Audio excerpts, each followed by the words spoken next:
नमो देव्यै महादेव्यै शिवायै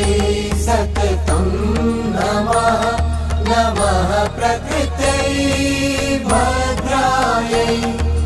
नियताः प्रणताः स्मृताः रौद्रायै नमो नित्यायै गौर्यै धात्र्यै नमो नमः ज्योत्स्नायै चेन्दुरूपिण्यै सुखायै सततं नमः कल्याणै प्रणतां वृद्ध्यै सिद्ध्यै